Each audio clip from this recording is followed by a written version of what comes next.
Penny, it's been a while. Are you doing all right? What, Anna? Huh? What kind of reaction is that to me? Shouldn't you be a bit more happy to hear from an old friend of yours? Well, you should understand why I'd be reacting to you like that, but since you don't, that must mean you don't remember all that you did around me back in the day. What are you talking about? Ugh. Do you have a reason for talking to me again? I would really like you to hurry this up and tell me what you want. Oh, that's right. Well then, let me get right to it. Actually, I'm pregnant with your husband's baby. What? My husband's baby? Wait, who are you talking about? Oh, come on now. I'm talking about your company president husband, Penny. Jack. What? Jack? That's right. In other words, I got a very good taste of your husband these past few weeks, and now I am carrying our baby. Hold on a second. Anna, didn't you get married just last year or something? You were going all over bragging about how you'd be getting married to an elite from a very powerful company based in New York City, right? Whatever happened to him? Oh, you're talking about that? He and I broke up. Well, I should probably say divorced, but we weren't together all too long, so it just felt like a breakup. What? Why? Why did you divorce him after all that bragging? Oh, you don't know the reason behind it? The reason for that was because I started to go out with Jack. What? I didn't want for my last man to start throwing a fit about how I'd be cheating on him, because then he'd want something like a settlement from me. So I gave him some fake reason and then told him I was leaving. And right after that was when I got into bed with Jack. Well, I suppose that this time I'll have to pay you some kind of settlement, but that's where Jack will step in and help pay it off for me. But anyway, I just wanted to tell you that I am carrying his baby. I knew it would be something like this. How many people has it been now, Anna? How many people is what been? I'm talking about how many people's partners have you stolen now. I happen to know around 10 people already that you've done that to. How many more men are you going to steal from different women before you're done with that crap? Do you have any idea how many women you've already gone and hurt? And this time is the worst yet. You're talking about how you didn't even really steal him, but slept with him and got pregnant while he's still married. You pull yourself together and stop being such a whore. Hold on, it's not my fault that I just so happen to be a very powerful woman. Huh? If you guys all don't want to be losing your boyfriends or husbands to me, then you have to become an even stronger woman than I am. That's all there is to it. What the hell? I have no clue how you're able to think of yourself that way. Oh my, oh my. So is this what happens when someone's about to be thrown away? I guess Jack has a good reason to push you aside now and why he's decided to impregnate me. What the hell are you trying to do, Anna? You married your last husband because of his money, but then you got that divorce to come after Jack? I honestly can't even imagine what your end goal is or if there's even one to begin with. There isn't one, to be honest with you. The reason I stole Jack from you is because I liked him and wanted his child. I only ever go out of my way to steal a man from someone else once I've started to like them. Well, if you want a word that describes it, let's call it my love instinct. Well, how about instead of listening to whatever love instincts you have going on there, you start to think about the ethics of what you're doing? Now, since I've gone and proved to you that I've stolen your husband, would you please take your sorry butt and move out of that gorgeous mansion for me? What? Oh, I can't believe it's already happening. I never thought that I'd be able to get myself a man that would offer me such a wonderful mansion to go live in. This is like a dream come true. Oh, and don't forget to divorce him when you get the chance. I don't care how much of a sore loser you want to be. Get that divorce so that you're not hampering my marriage to him.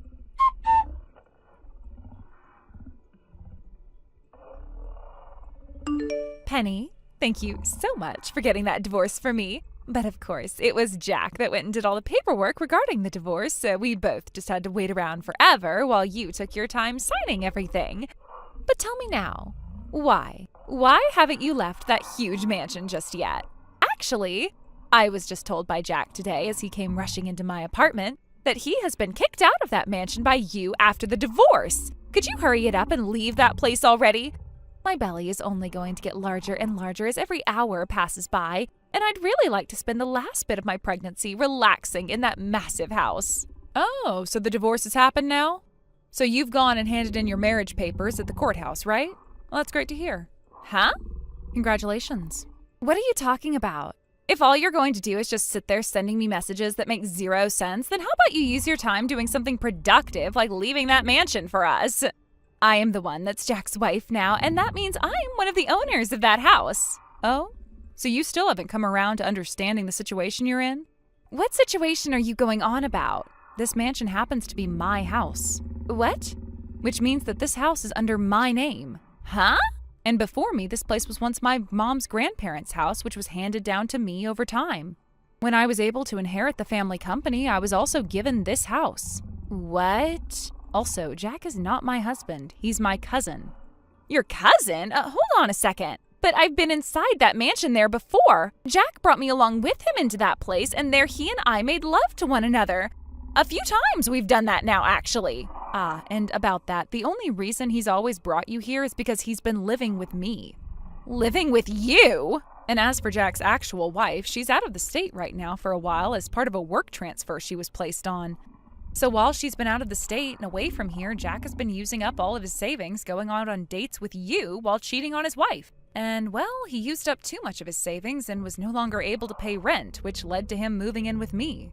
What? And he'd been here ever since, freeloading off me. I mean, he is my cousin, so I wasn't just going to kick him out and make him homeless. That's why I put him in a room on the other side of this huge house. That's why you've been coming into my house and having an affair with him. So, the reason he and I have always been going into the house from one of the back doors is because I happen to be really, really good friends with Jack's wife, so he was trying his very best to keep his cheating a secret from me. Hence, the back door was always your entrance, right? But once I found out from you what was going on, I made sure to prepare things to have him kicked out of here. Honestly, I am sick to my stomach just thinking about how he'd been bringing you into my house to have sex. I know this is a bit overboard, but I am hiring some pro cleaners to come in and clean out that whole room for me now. Hold on. In other words, this means I won't be able to live in that massive house? That's what this means. And as a side note, after what's happened here, everyone in my family is cutting ties to Jack. So he will no longer be allowed back into my house or anyone else in the family's house for that matter. We can't go to anyone's house now? No way. It was my dream to move into a mansion like that and live out my life there. And that's why I made him get me pregnant. Well, that's a bit... Well, I really shouldn't even say anything about that because I don't know what to say, so no comment from me. Hey, please, do you think you can allow me to live in that mansion with you? Why would I allow that? Because I've just become your cousin's new wife, right? You'll help one of your own family members out, right? Like you did for Jack when he was in need. I told you already that the whole family has cut ties to Jack now. But I'm pregnant right now. Right now is the most important time for me to be taking care of my body and this baby. So please, I am asking you to let me come over to that house and live with you. Well, whether I was going to allow something like that or not, pretty soon here I'll be out of this mansion myself. Huh? But that place is under your name still while you're gone, right? Why can't I come live there while you're gone? Because someone else is buying this property off of me. What? You're selling the place? Yep. Why would you do something like that? Well, I started to want to sell this place after I realized that my freeloading cousin was bringing in another woman to have sex with pretty often, even though he already had a wife. Back when my grandparents were still alive, they were living here as well, and they had a lot of servers and house cleaners that would keep this place clean and comfy for us. However, now it's just me here and, on occasion, my parents. So that's another reason we're wanting to move out. The place is way too big for just the three of us, and we can never get around to cleaning everything. So we're selling the house. I have already found myself the next house I'm moving into, and my parents will move in with me. The place isn't all too big, nor all too small.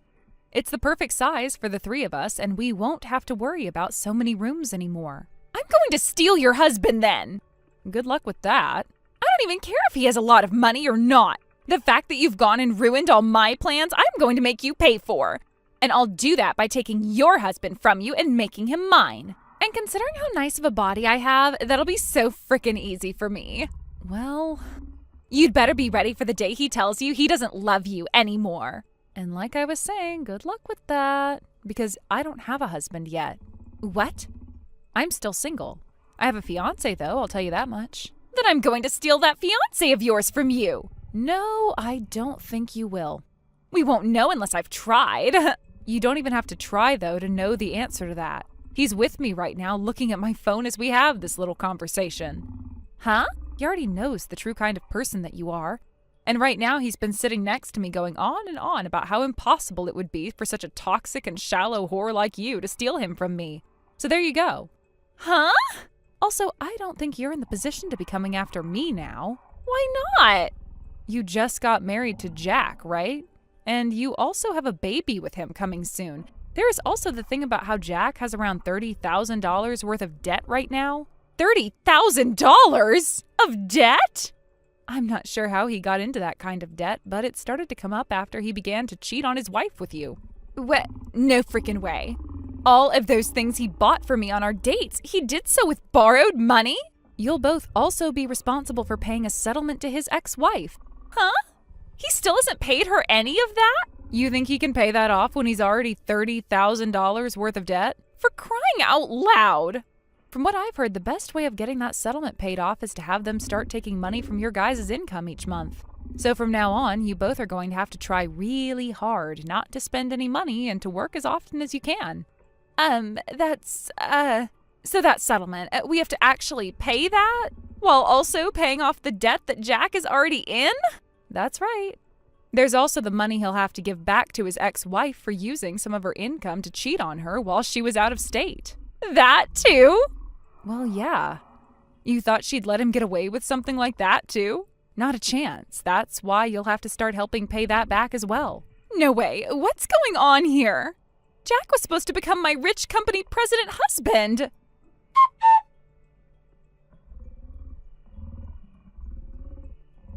Somehow, after everything that happened, Jack decided to go ahead with a plan that he had kept to himself. He didn't tell Anna about it at all. He had been making arrangements to join a new company, and the catch was that the job required him to live on site. As a result, the two of them ended up leaving town and moving away together. It wasn't a decision made out of excitement or hope, but one that felt like a forced step in their complicated lives. Anna's parents, on the other hand, were at their breaking point. When they found out what Anna had done this time, they just couldn't take it anymore. They told her they were sorry, but their patience had run out, and they severed all ties with her. The emotional weight of that moment hit Anna hard. She knew she was now completely cut off from her family, and there was no turning back. All she had left was Jack, and they were moving forward, for better or for worse. Given the situation, Anna had no choice but to stay with Jack. Following him to his new life, it was the only option left. The prospect of making a fresh start with Jack, despite the mess they were in, seemed to be her only way forward. But even so, it wasn't easy. The decision weighed heavily on her, and she couldn't help but feel the pressure of everything mounting around her. After having her baby, Anna managed to get out of the house a little bit and took up a job to help with the overwhelming debt. For a brief moment, she thought she was getting a grip on things. She worked hard trying to balance motherhood and financial responsibilities, but the strain was too much. Just a few weeks later, she made the painful decision to put her baby up for adoption. In a way, it was the best choice for the baby. She knew that neither she nor Jack were in a position to give the child the life they deserved. Their financial situation was still a nightmare, and their relationship wasn't much better. They had fallen into this trap, and Anna couldn't deny that things were spiraling out of control. The cheating, the lies, the debt, it had all come to a head, and now they had to live with the consequences. It was a hard-to-face reality, but Anna and Jack were the ones who had created this mess, and they were now stuck with it. There was no escaping the truth. They had to make things work, or their world would collapse entirely. They couldn't keep running from their problems forever. Their lives were a tangled web of mistakes, and now it was time to figure out how to untangle it, even if it seemed impossible. They couldn't go back and fix everything they had broken, but they had to try and move forward, somehow. As for me, I've been spending more time relaxing with my parents at the new house we had just gotten. I had taken over managing the family company, which was a responsibility I had grown into with time. It felt good to be in control of something, to take charge of my life and move forward. Meanwhile, my fiancé was preparing to move in with us soon. It felt like everything was finally falling into place. When he arrived, the first thing we were going to do was submit our marriage papers. It wasn't going to be anything extravagant, no huge wedding or elaborate celebrations. We wanted to keep things low-key, as private as possible. The last thing we wanted was to draw attention to ourselves, especially given everything that had been happening with Anna. I couldn't help but laugh a little at the thought. The idea that Anna might hear about us getting married and somehow try to come back into the picture, coming after my fiancé, seemed almost too ridiculous to entertain. But then again, nothing about her actions had seemed reasonable lately. I didn't put it past her to try something desperate, but that didn't matter now. My fiancé and I were moving forward, and we weren't going to let anyone from the past interfere with that. Things were falling into place for me, but I couldn't ignore the mess that Anna and Jack had made of their lives. They had made their choices, and now they were left to deal with the fallout. I just hoped that they could find a way to make it work, even though I wasn't optimistic about it. People don't just get out of these kinds of situations easily. But then again, sometimes life had a way of surprising you. They would either find a way to fix what they had all broken or fall deeper into the mess they had created. Either way, it was no longer my problem. I had my own life to focus on now. I knew I had to continue building my future with my fiancé and the life we were starting together. Anna's decisions were hers to live with, just as mine were mine. We all had our paths, and I had chosen mine carefully. There was a part of me that felt bad for Anna, but it quickly faded. She had put herself in this situation, and she would have to live with it. There were only so many chances you could give someone before they had to take responsibility for their actions. While I couldn't change her past, I could focus on creating a future that I was proud of. The lessons I'd learned from my own experiences were ones I'd intended to carry with me, and they helped shape the life I was building with my fiancé. I couldn't let the mistakes of others hold me back. My life was moving forward, and I intended to keep it that way. Thank you for watching and listening. We hope you enjoyed the video. Don't forget to like this video and subscribe. Also, feel free to leave a comment about what you thought of the story. We look forward to seeing you at the next story. Is this Wade's phone number I'm currently speaking to? Yes, this is Wade. Who's asking? This is Cliff. I borrowed Sam's phone. I'm the one who's been dating Sam for a while now. I see. This is a picture of Sam and me together. It's proof that we've been in a relationship. When was this photo taken? It was taken last month during a trip we went on. Sam told me she was going away on a trip with her old school friends, and she mentioned that she'd be staying overnight at this hotel. So we decided to further proceed with the relationship we had before. Ah, I see. So, based on what you're saying, you are aware that Sam is my wife? Yes, I am aware. That's actually the reason I'm calling. I wanted to talk to you about something important. What exactly do you want to discuss? To put it bluntly, I would like you to divorce Sam. I see. Well, I'm sure you understand, but if a divorce happens, there will be compensation involved. Of course, I'm referring to the fact that I'll be making claims for damages against both you and Sam. Yes, I understand that. I've thought about it, and I'm ready for that. That's why I'm reaching out to discuss things with you. Also, Sam and I have a 3-year-old son. What's your position on that? I would actually prefer if you could take care of him. If that's the case, I will have to request child support from Sam. Yes, I understand. And as her future husband, I will take full responsibility for providing for him. I'll make sure to pay the child support. I understand your point, but just to confirm, does Sam know anything about this situation? No, actually, Sam has no idea about any of this yet. Her birthday is coming up next month, right? Yes, that's correct. Well, here's what I'm hoping for. I would like to finalize the divorce before her birthday so that once she's officially free, I can propose to her as a surprise. I've been waiting for the right moment, and this would be perfect. A surprise proposal, huh? Do you understand my intentions? I'm serious about this. I understand your intentions, and I see where you're coming from.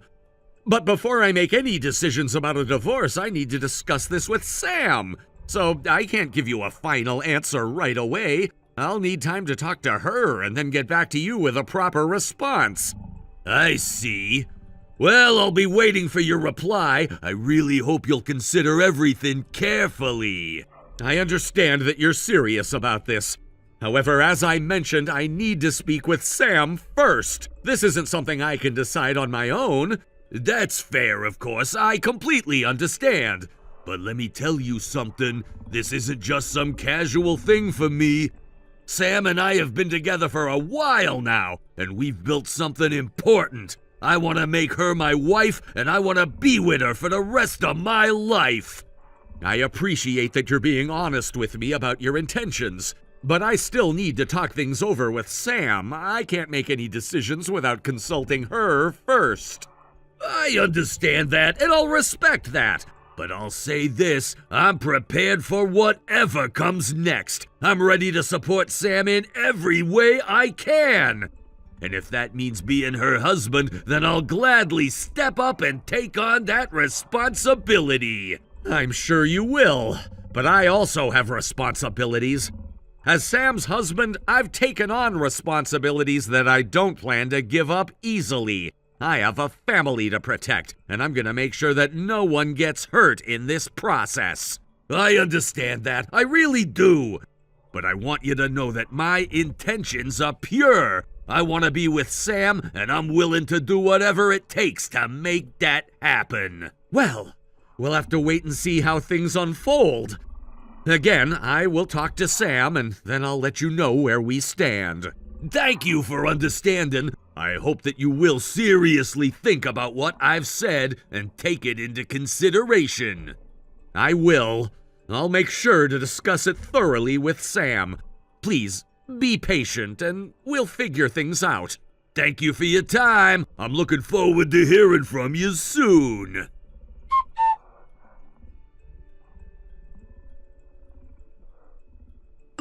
Sam, where are you right now? I just got off work and I'm on the train home. Well, that's usually the case, but what's with that tone? I got a message from a man named Cliff earlier today. Cliff? He says he's your affair partner? So what's going to happen? Well, He showed me a photo from last month's trip as proof. he went that far? I was planning to wait and decide after hearing your side of things, but based on your reaction, I guess I can assume that what Cliff says is true? Yes, I'm sorry, but that trip was with my friends from school. It was really just a friend's trip. I see. And? Cliff is a junior of mine, and he was traveling alone. It just so happened that we stayed at the same hotel. We hit it off and spent a lot of time chatting in his room about old memories, and the atmosphere just took over. I admit it. I'm sorry. I understand it's not about the number of times, but I want you to know that it was just that one time with Cliff. Since then, he's been messaging me a lot, but I haven't replied or met him. I see. I've been thinking for the past month about whether or not I should be honest with you. But now that it's come to this, I know I have to accept that divorce might be the only outcome. I'm really sorry. Well, I understand now. We'll talk face to face when we meet. Yes, I'm sorry. But you know, there's something that doesn't quite add up between your story and Cliff's. What doesn't add up? Cliff was all ready to marry you. What? He said he wants to propose to you on your birthday next month, but he wants me to divorce you before that. What is that? I don't even know how to respond. I didn't even have that intention, and if I could go back, I regret it all. I even talked to Cliff about it, but guess he didn't understand. Anyway, we'll talk tonight. I'll show you the messages from him then. Divorce is almost certain for me, but I think there's something wrong with how Cliff and I are not on the same page. Yes, I'm really sorry for all the trouble I've caused.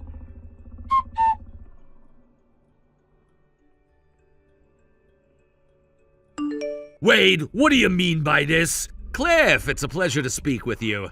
I had Sam contact you, and this is the situation. We are proceeding with the divorce, but Sam has absolutely no intention of marrying you. Why did you have to talk about the surprise? What? The surprise proposal. It was supposed to be a surprise. You can't just bring up the divorce without mentioning me at all. Cliff, are you aware of your position right now? Of course! That's why I'm offering to pay both the alimony and the child support for your son. I'm fully taking responsibility for all of that. However, the issue is that Sam, the person involved, says she considers the whole situation a mistake. She wants to make amends to both me and our son, so she's willing to take care of the alimony and child support herself. She plans to pay from her own money. Understood, then let's do this. What are you suggesting? I'll double the alimony that we initially discussed. How does $600 sound? What?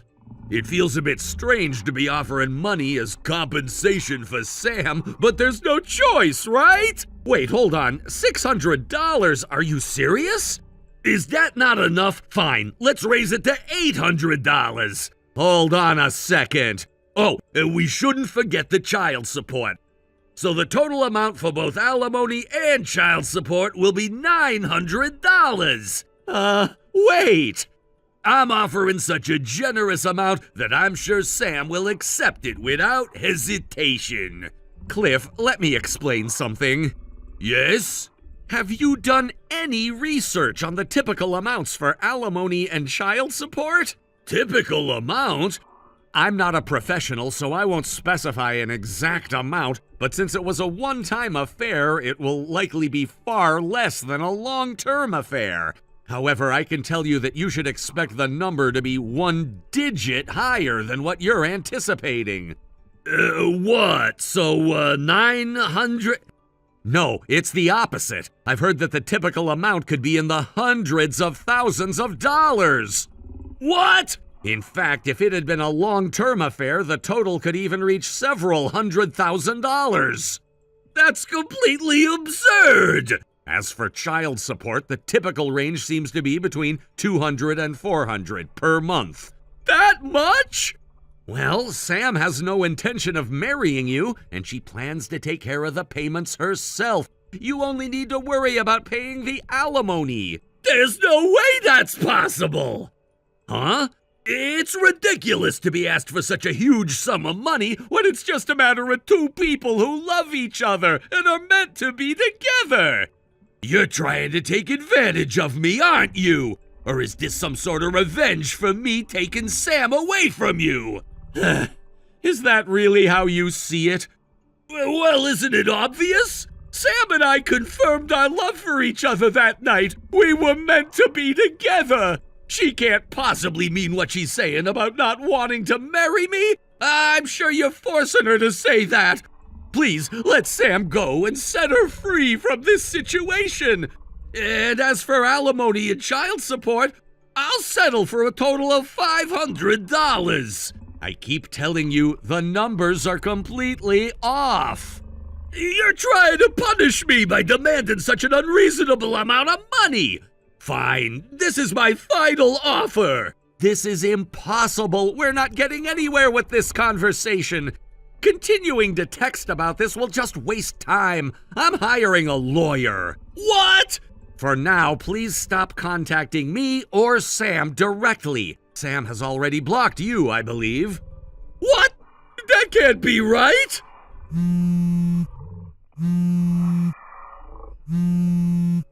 Please, let me speak to Sam!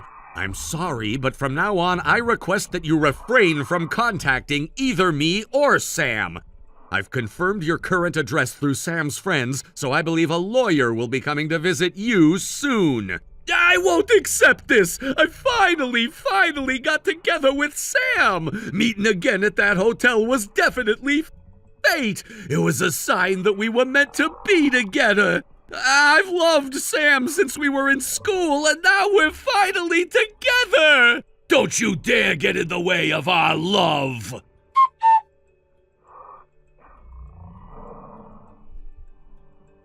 After the divorce from Sam, I was granted custody of our son. The decision wasn't made lightly, and there were a lot of emotional and legal battles we had to face. Sam and I had been through a lot together, and the road to separation wasn't as clear-cut as I had initially hoped. But in the end, after everything settled, I was the one who ended up with custody of our child. Sam had shown a lot of regret for her actions during the marriage, and that was something I didn't take lightly. It wasn't easy, but I decided to be understanding. Sam, realizing the seriousness of her situation and the consequences of her actions, agreed to reduce the alimony she would owe me.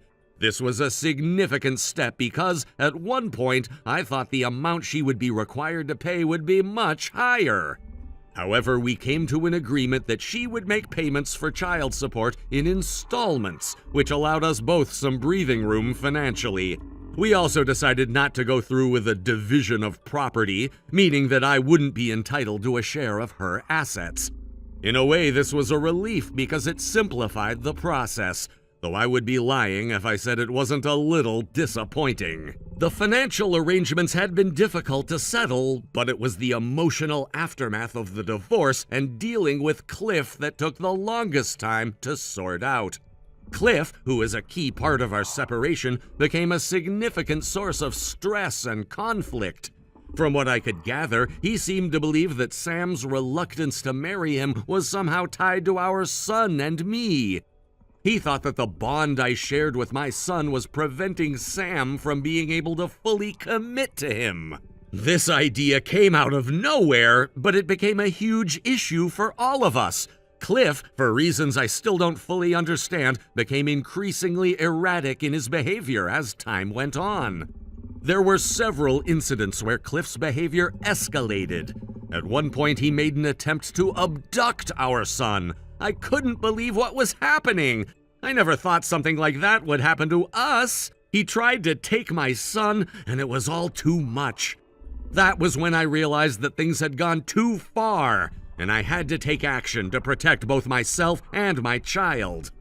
Cliff didn't stop there, though. There were other disturbing incidents, such as me being attacked one night while walking alone. I was injured, though not severely, but the fear and trauma I experienced from those events stayed with me long after the physical wounds had healed. These incidents were too much to handle, and I knew I had to protect my son and myself. I filed a report with the police detailing everything that had happened. I felt a strange sense of relief when the authorities took the situation seriously and did what they could to ensure that Cliff was taken away and placed where he couldn't hurt us anymore. It wasn't an easy process, and it took a long time before I felt safe again, but I knew I had done what I needed to do to safeguard my family. I couldn't allow Cliff's actions to dictate my life or my son's future. During this time, I had to make some decisions that would affect the rest of our lives. I couldn't stay in the same place with all that had happened, so I packed up and moved away with my son. We moved into my parents' house, a place I had not lived in for many years. It wasn't ideal, but it felt like the safest place to be at the time. I didn't want to risk staying in a place that felt unsafe, not with everything that had occurred. My parents were incredibly supportive, and having them around gave me the strength I needed to move forward. They helped me and my son settle in, and it felt comforting to know that we were surrounded by people who cared about us. Sam, for her part, also decided to move out of the home where she had been living. She went back to her parents' house, which wasn't a decision I expected her to make, but it was probably for the best. I knew she needed to get some space and sort things out in her own way. The situation was difficult for everyone involved, and we all needed time and space to heal.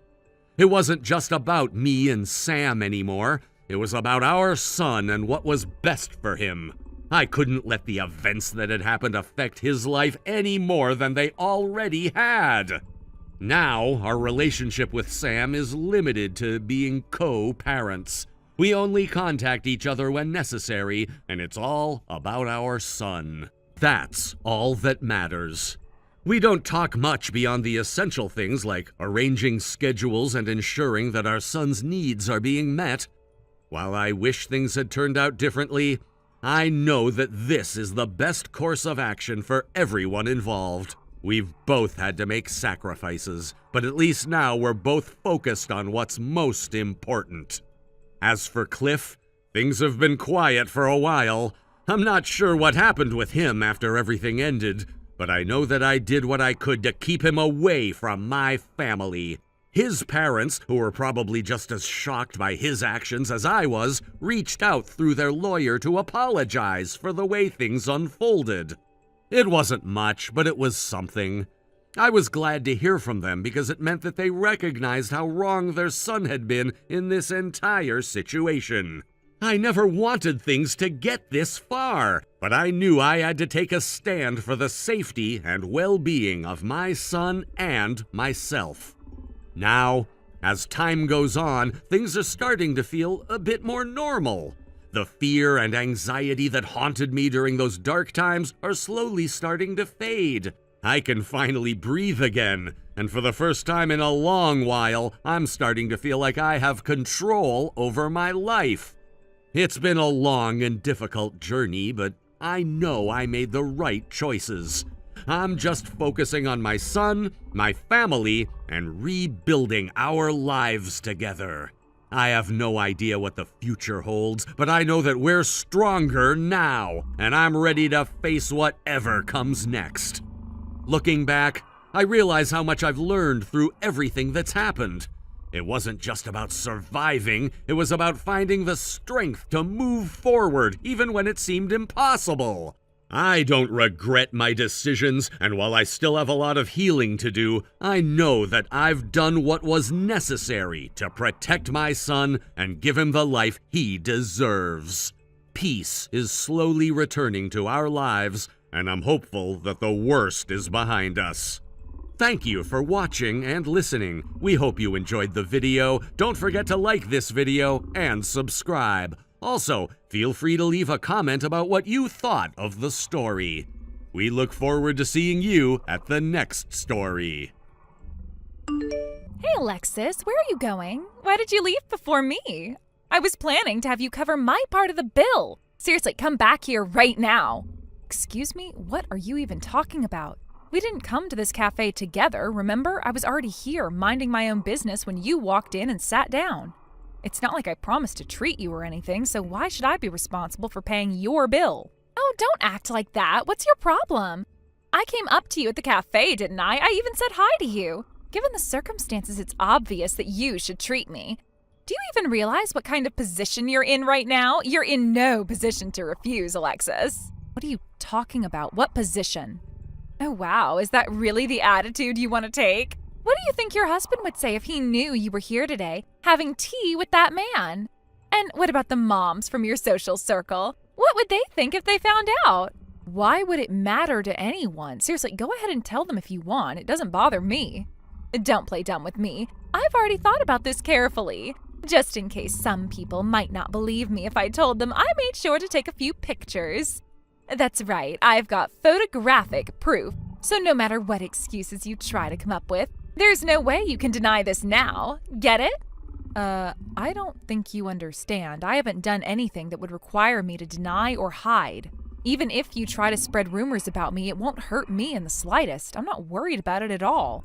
Wait, what? Are you serious right now? Wow, to hear you say that. Wait a minute, could it be? Oh, I see how it is now. What are you going on about? So that's what's going on. You're saying it doesn't even matter if people find out about your affair, huh? You've reached the point where even if the truth comes out, it won't make a difference to you. Affair? What are you talking about? I'm not having an affair. Oh, please, you don't have to hide it anymore. The man you were sitting with at the cafe, he had that dashing, slightly older vibe, didn't he? He looked like the kind of guy who could sweep someone off their feet. Listen to me, that man is not my lover, okay? I was meeting with him for work, that's all, nothing more. Oh, sure, work, huh? That's such a typical excuse. You really expect me to buy that? I'm serious. Can you please just listen to what I'm saying for once? You're not even giving me a chance to explain. This isn't a conversation anymore. You're just talking over me at this point. But anyway, let's not dwell on that for too long. Your husband, his family runs a company, doesn't he? And your child is a girl, right? So if I were to marry your husband, that would automatically make my son Russell the heir to their family business, wouldn't it? Holly, what are you even talking about? Oh, it's all starting to make sense now. I should probably start preparing my divorce papers. Wait, hold on. What? Where is this coming from? Oh, I haven't mentioned this before, have I? Actually, my marriage has been on shaky ground for a while now. Divorce has come up as a possibility, but I've been hesitant to move forward because of financial concerns. But now this is my golden opportunity.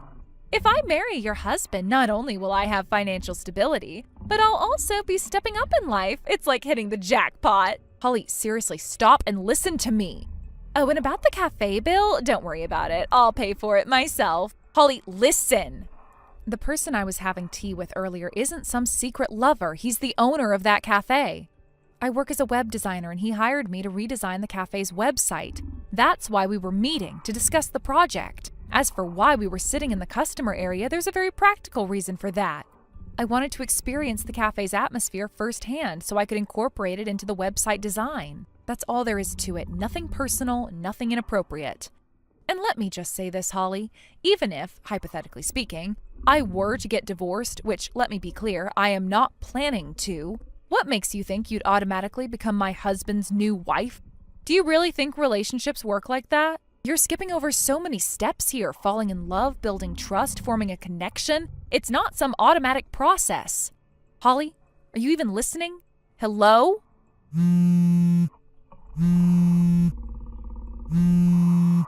Why aren't you answering? You haven't even opened my messages yet. I really hope you're not doing something impulsive. Holly, please, just think things through, okay?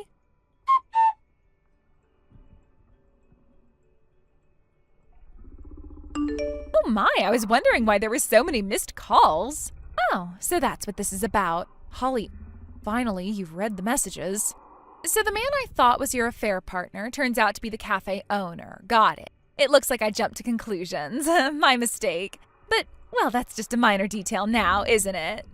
It's not a minor detail at all. Even if you and your husband are discussing divorce, filing the divorce papers just because you assume you'll end up marrying someone you're not even in a relationship with is absurd. It's unthinkable.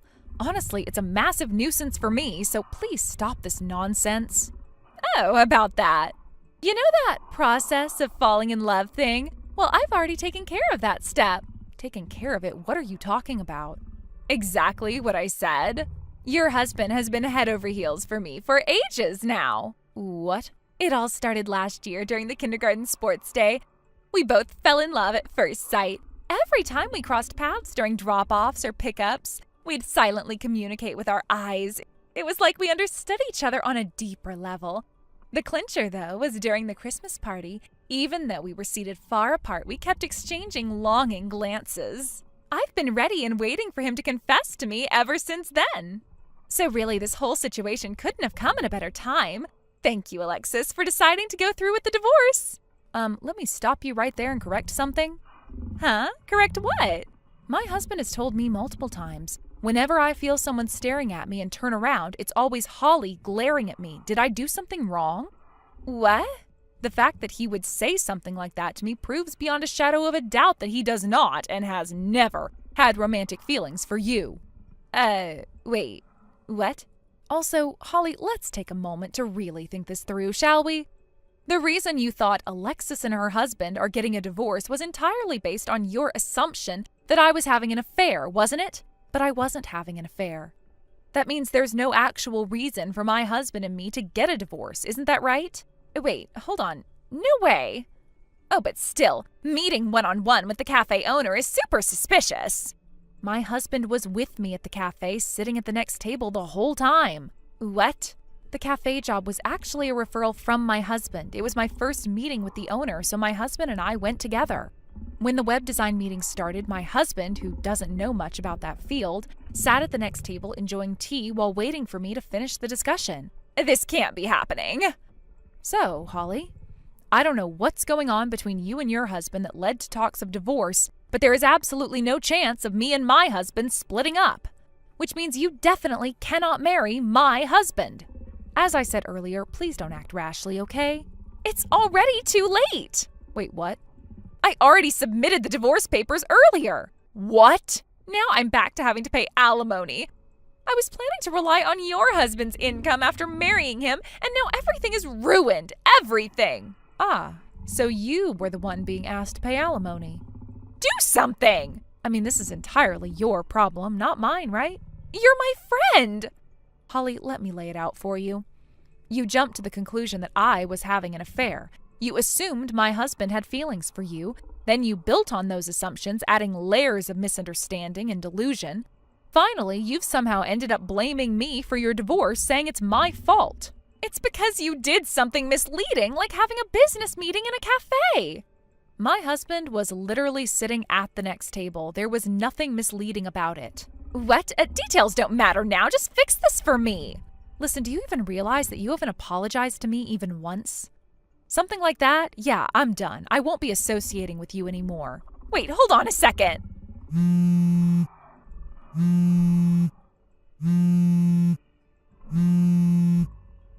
I'm sorry. See, I apologized. Now please respond. Too late. Goodbye.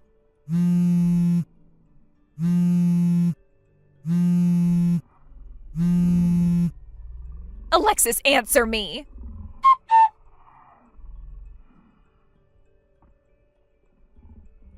I don't even know what to say anymore. It seems that the primary reason behind Holly's divorce from her husband stems from a shocking revelation. Russell's father isn't actually the man everyone assumed him to be. Instead, it turns out he's a completely different person. This revelation caused a massive upheaval in their relationship, shaking the foundation of their marriage. What makes matters even more complicated is that the identity of Russell's real biological father remains completely unknown. No one has been able to determine who he is, and it seems unlikely that this mystery will ever be solved. The uncertainty and unresolved nature of this issue added layers of tension and mistrust to an already fragile relationship. For the longest time, Holly was unwilling to proceed with the divorce. Despite the truth coming to light and the deep rift it caused between her and her husband, she clung tightly to the marriage. Perhaps it was a desperate attempt to maintain some semblance of stability or to avoid the social stigma of being a divorced woman. Whatever her reasons, she refused to let go. Her husband, on the other hand, had reached his breaking point. The revelation had been too much for him to handle, and the idea of staying in a marriage built on lies was unbearable. However, even with his resolve to end things, the process of divorce proved to be a long and grueling ordeal.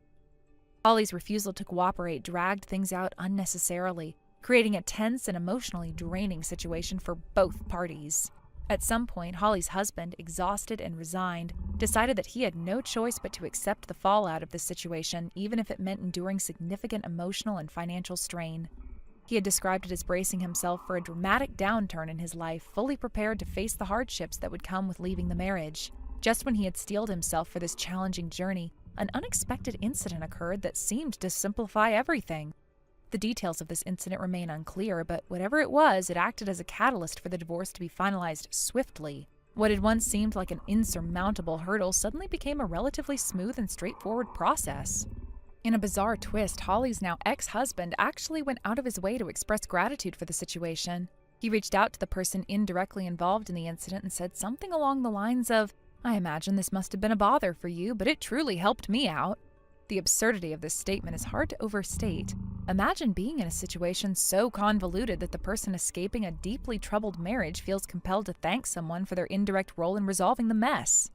It's a testament to just how surreal and tangled the entire ordeal has become. After the divorce was officially finalized, one might have expected Holly to accept the outcome and move on with her life. However, that was far from the case. In the aftermath of their separation, Holly made numerous attempts to reconcile with her ex-husband.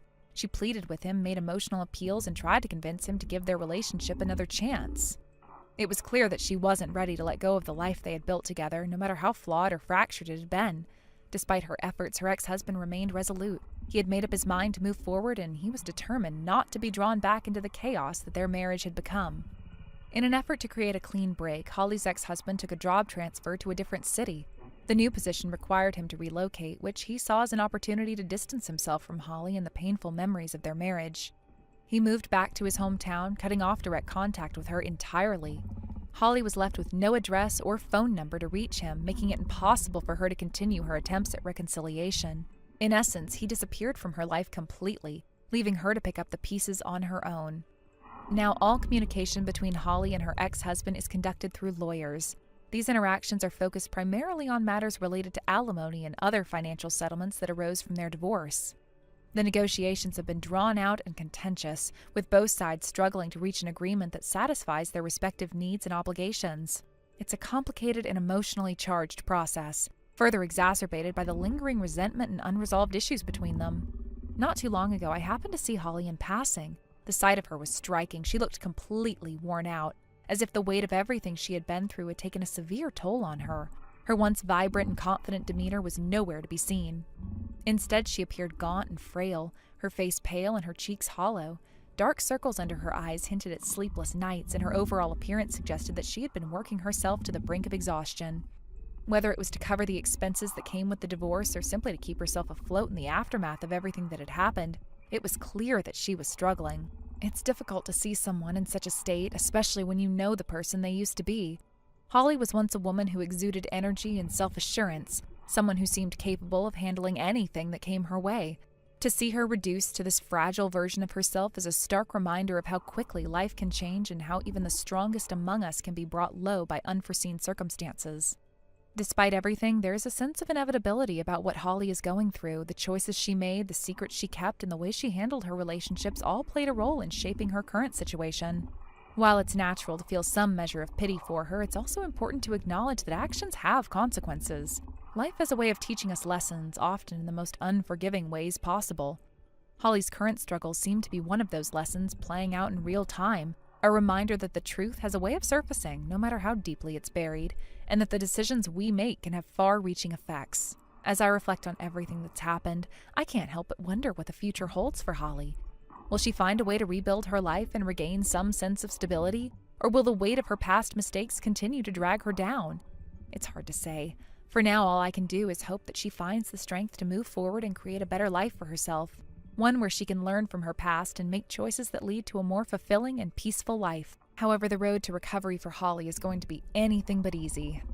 There's a deep emotional burden she must grapple with, a sense of failure that will likely haunt her for years to come. In her quieter moments, I imagine she must reflect on what went wrong, the missteps that led her down this painful path, and wonder whether things could have been different. Regret is a heavy companion, one that often arrives when damage has already been done, and I suspect Holly will have her fair share of sleepless nights spent reflecting on everything that transpired. In time, Holly may come to terms with her choices. Perhaps she'll find some solace in the understanding that, despite the collapse of her marriage, she is still capable of rebuilding her life. After all, many people emerge from difficult relationships stronger and more resilient. However, she'll need a great deal of support, and there may be moments of solitude where she faces the full weight of what's been lost. It's important that she finds the right people to lean on, those who will offer encouragement and guidance without judgment. The process of healing takes time, but with the right mindset, it is always possible. Thank you for watching and listening. We hope you enjoyed the video. Don't forget to like this video and subscribe. Also, feel free to leave a comment about what you thought of the story. We look forward to seeing you at the next story. Lisa, are you available right now? I have something I need to tell you. Oh, Mac? I'm on the train at the moment, so if it's just you texting me, I can reply. What's going on? It's pretty rare for you to contact me at this time of day. I had to leave work early. Something urgent came up and I didn't have a choice. What happened? Are you okay? It's, Hannah. She left the house. Wait, what? Hannah just left? While I was at work, I received a message that made me panic. I ended up leaving work earlier than planned. When I got home, there were divorce papers sitting on the table. On top of that, she left a note saying that my parents already understood and supported her decision about the divorce. What? Are you serious? Yeah, but obviously that wasn't true. I called my parents right away and they completely denied it. They were shocked and said there's no way they would ever support something like that.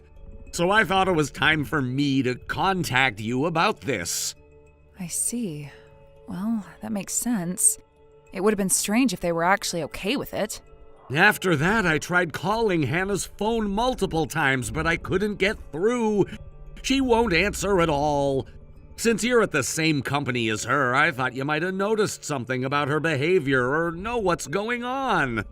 Oh, I'm really sorry, Mac. I actually took the afternoon off today, so I wasn't in the office. I see. Could you try messaging her for me then? I could, but I'm not exactly close with Hannah, right? We're in completely different departments and we hardly interact even when I'm at work. To be honest, I'm not sure she'd even respond if I reached out. That's fine. I just need to know anything at all. Even if it's small, her mood, her reaction, anything. Please let me know if you manage to get in touch with her. All right, I'll give it a try.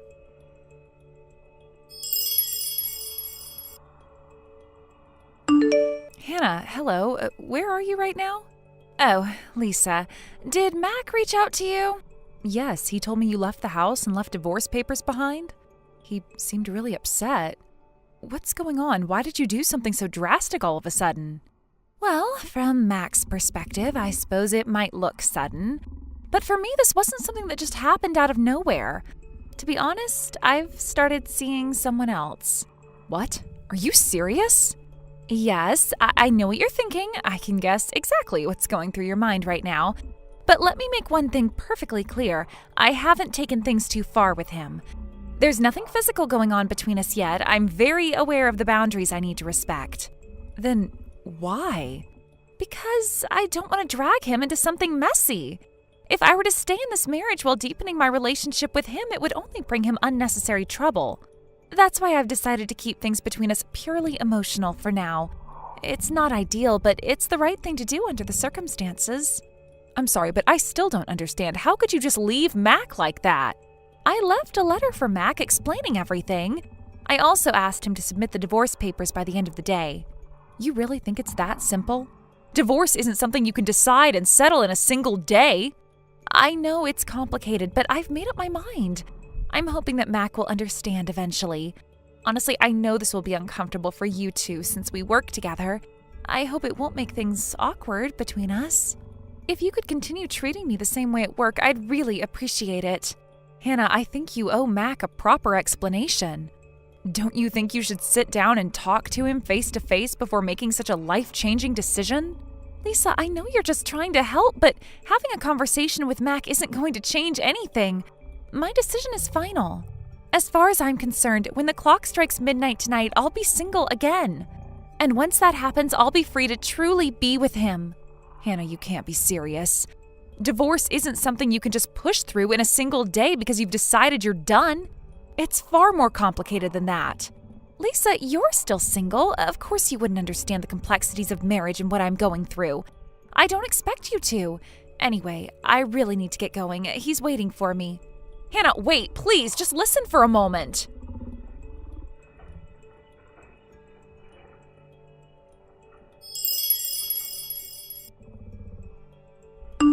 Mac, I talked to one of our coworkers in her department during work hours to see if they'd seen or heard anything. Apparently, she didn't show up to work today. After that, I sent her a message, and luckily she responded, so we ended up talking. Really? What did she say? What's going on? Well, it's a bit complicated. I'll try to explain it, but honestly, it felt like one of those situations where you just think, oh no, this is bad. What do you mean by that? What did she tell you? She mentioned that she's seeing someone else. She said that to you? Yeah, I'll send you a screenshot of our conversation later so you can see the exact wording, but from what she said, it sounds like things haven't gone too far yet. She told me that she's been holding back because she knows that it would cause a lot of trouble if they crossed any serious lines right now. I see. So she's trying to rationalize it? Either way, it's still cheating, isn't it? Exactly. I mean, there's no way around that. It's definitely a betrayal. But there's something that's been bothering me. I can't help but feel like there might be more to this, or maybe less, depending on how you look at it. What do you mean, more or less? It's hard to explain. This is just my gut feeling, so please don't take it as absolute, but I'm not entirely convinced that Hannah's actually cheating in the way you're thinking. What? What do you mean by that? Okay, so during our conversation, she kept going on about how this other relationship is all about a connection of the heart for now. And honestly, the way she said it struck me as odd. It reminded me of the kind of thing you hear from someone who might be overthinking things or getting caught up in their own imagination. You mean she's delusional? Well, maybe that's too strong a word, but think about it. Remember how you once told me that Hannah tends to get carried away with her own assumptions? You said that sometimes she has a hard time distinguishing her own perceptions from reality. Yeah, I remember mentioning that. And don't forget the whole misunderstanding with your parents. She thought they were on board with her decision to leave, but when you talked to them, it turns out they had no idea what she was talking about. That was a pretty big leap on her part, don't you think? You're right. That situation should have been a red flag. Exactly, and then there's the stuff that happened back when you two got engaged. Didn't she cause some kind of misunderstanding with one of your junior colleagues? Oh yeah, that was a mess. She thought they were saying something about her behind her back, but it turned out she'd completely misinterpreted the situation. It caused a lot of unnecessary drama. Right, so this might be another case of her jumping to conclusions or getting swept up in her own ideas. At work, too. What about at work? Go ahead, you can tell me. Well, Hannah has this reputation among some of the staff. People have told me that she seems to think she's more attractive or desirable than she really is. It's caused some awkward situations. A couple of coworkers even came to me for advice because they didn't know how to handle her behavior. I didn't realize it was that bad. I'm sorry she put you in that position. It's okay, really. Don't worry about me. Still, it feels like this might be part of a pattern. After the incident with your junior colleague, she apologized and promised she'd learned her lesson. I decided to let it go because I believed her when she said it wouldn't happen again. But I made it very clear that if something like this happened a second time, there wouldn't be any more chances. Well, that makes sense, and I appreciate you sharing your thoughts. Like I said, this is just my perspective. If it turns out I'm completely wrong, I'm sorry. No, don't apologize. Honestly, you've given me something to think about. I've been so panicked about everything that I wouldn't have even considered this possibility on my own. What you've said is helping me calm down and think more clearly. I'm glad to hear that. By the way, aren't you on a trip with Fred right now? Oh, yeah, Fred had a business trip earlier this week and it just ended today. After he finished work, we met up here. We're planning on spending the weekend sightseeing together. I see. I'm sorry for dragging you into this when you're supposed to be relaxing. I completely forgot you were away when I reached out. Fred doesn't seem annoyed by all this, does he? No, not at all. Don't worry about it. Fred works with us, so he knows how complicated things can get. He's been really understanding about the whole situation. If anything else comes up, don't hesitate to contact me, okay? Thank you. I really appreciate it, and please tell Fred I said hi. I will, and Mac, try to stay calm, okay? I'll do my best. Thanks, Lisa.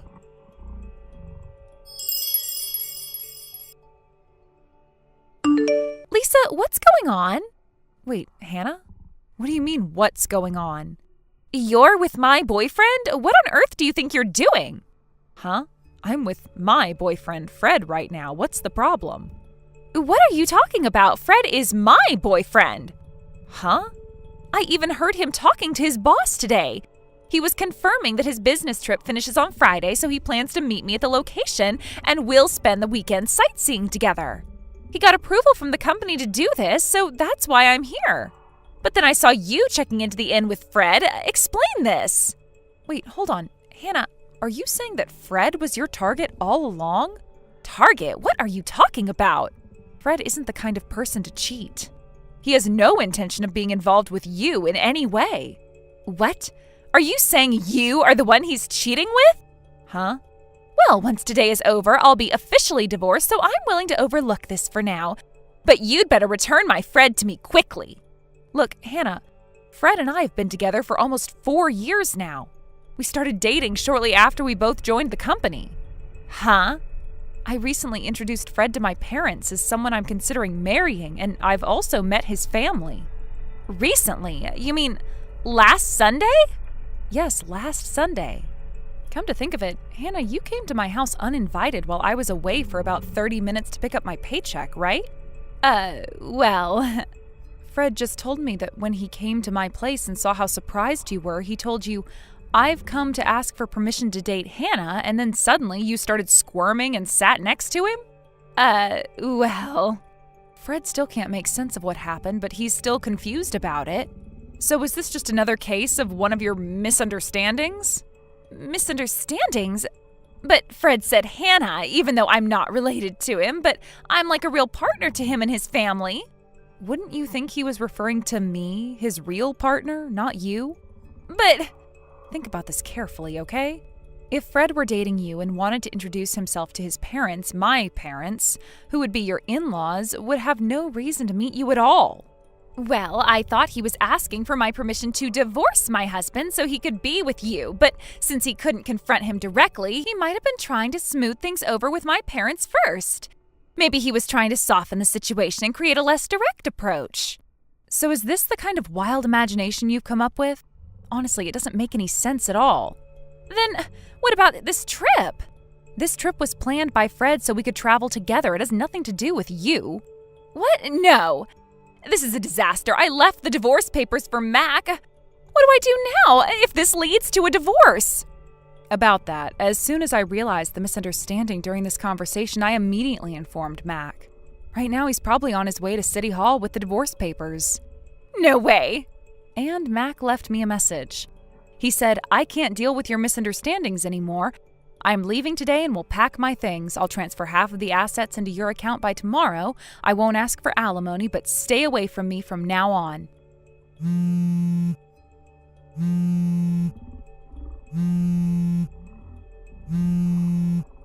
Lisa, pick up. I can't reach Mac's phone. He probably blocked you. What? No, stop it. I'm really sorry, but Fred and I both find your advances unwelcome. Please refrain from contacting us from now on. No, you're telling me to stay away after all I've done for you?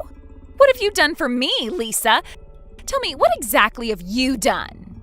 I've always been there for you when you were struggling with Mac, when you were unsure about your decisions. I was the one who offered advice. I always listened, didn't I? You came to me for help when you had doubts. How can you just throw all that away? This isn't about what you did for me. It's about what's right and what's happening now. You've crossed a line, Lisa. You've betrayed my trust and gone behind my back. Betrayed your trust? Are you serious? You were the one who was always indecisive. You couldn't even make a decision on whether or not to stay with Mac. You kept asking me for advice, but now you're acting like you've got everything figured out. This is ridiculous. I figured it out now. I know what I want, and it's not someone who undermines me or tries to manipulate me. Manipulate? What are you talking about? I have never manipulated you. I've always tried to help you. If I didn't care about you, I would have walked away a long time ago. But no, I stayed because I thought you needed someone to lean on. Well, guess what? I don't need you anymore. I may still have Fred. I don't need someone who treats me like a backup plan, someone who makes my life harder just because they don't know what they want. You think Fred is the answer to everything? You think he's the one who's going to fix all your problems? Well, that's never going to happen because as you've seen, he is done with you. I know Fred. He's real. He's been with me through thick and thin. Unlike you, he doesn't cause drama every time something goes wrong. So I'm positive he's not answering my calls because he's really busy with something else. All right, Hannah, say whatever you'd like about Fred and I, but just know that if you continue to try and call and text us, we're going to block you just like Mac. Now, please stop texting me.